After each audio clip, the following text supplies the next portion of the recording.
அன்புவை நீ கல்யாணம் பண்ணிக்கிட்டாதான் உன் பிரச்சனையும் சால்வ் ஆகும், என் பிரச்சனையும் சால்வ் ஆகும்.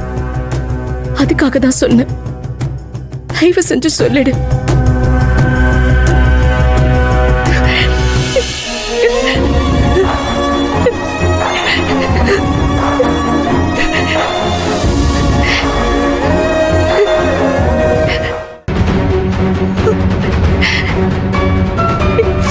என் பொண்ணுங்க மட்டும் இந்த காரியத்தை பண்ணியிருந்தா நாக்க பிடிங்க அன்னைக்கு சேர்த்திருப்பேன்.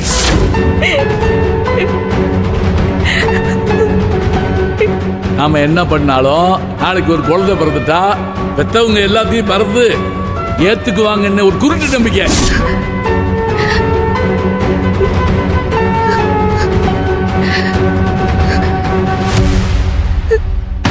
குடுகுடுப்புக்கார ஒருத்தன் விடிய கால வீட்டு வாசல்ல வந்து 48 நாள்ல உங்க வீட்டுல இருக்க தலைச்சம்பிள்ளை கல்யாணம் பண்ணலைன்னா இனிமே உங்க வீட்டுல நல்ல காரியமே நடக்காதுன்னு சொல்லிட்டு போயிட்டாமா.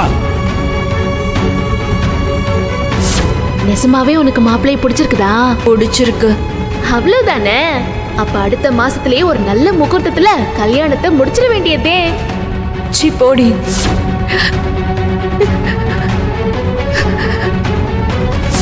நீ என்ன சொன்னாலும் சரியானது. நீ பண்ணது தப்பு. இது எல்லாத்துக்கும் காரணம் அந்த அன்பு.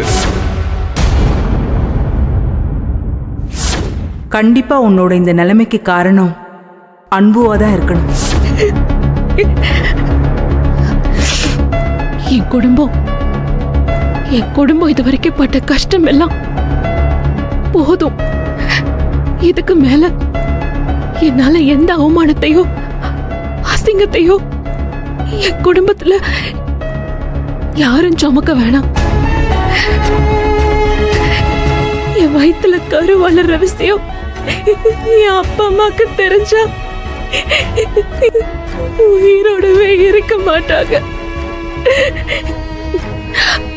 என்னையும் என் குடும்பத்தையும் அடியோட அழிக்கணும்னு காத்து கிடக்குற ஜோயம்பலிங்கத்துக்கும் அவன் கூட்டாளிகளுக்கும் என்னோட இந்த நிலைமையே பெரிய சந்தர்ப்பமா மாறிடும். என் கண்ணு முன்னாடியே என் அக்கா கல்யாணத்தை நிறுத்தி என் குடும்பத்தையே அழிச்சு போடுவாங்க.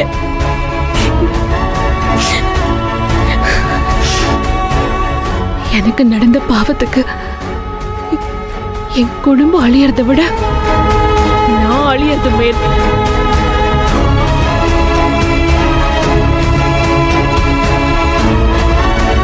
எனக்கு கிடைச்ச சாபத்துக்காக என் மேல உயிரையே வச்சிருக்கிற அன்போட வாழ்க்கையை அழிச்சு பலியாக்க நான் தயாரா இல்ல. அதுக்கு பதில் நான் என்னையே அழிச்சுக்கிறது எவ்வளவோ மேல்.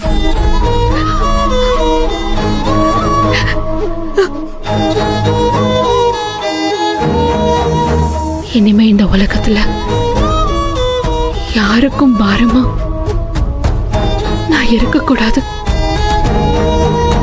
இருக்கவே கூடாது.